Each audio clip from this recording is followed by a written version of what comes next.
have to be fulfilled. They're there.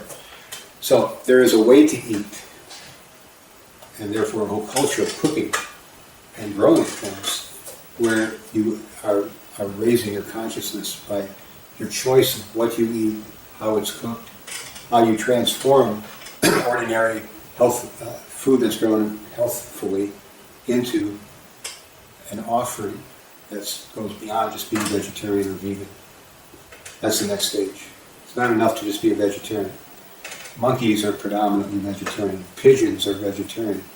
Elephants eat 80 pounds of food a day to maintain themselves and are strictly vegetarian. But they're not necessarily Krishna conscious. So eating can be done in such a way to elevate your consciousness. Sleeping can be done in a way that you don't consider sleeping to be like your happiest moment when you're just sort of clouded over by the subtle body. But you regulate your sleeping so that it renews you for the next day of opportunity for serving Krishna. Mating.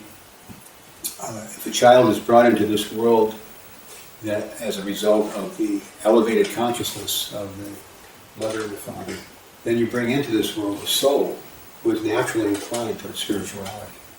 And that's dramatically different than just having sex. And sex for the sake of sex, at which you accidentally have a child, the woman becomes pregnant, you get a different result. And defending is there.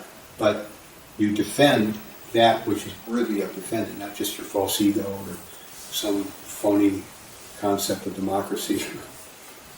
But you actually are defending religious principles, spiritual principles.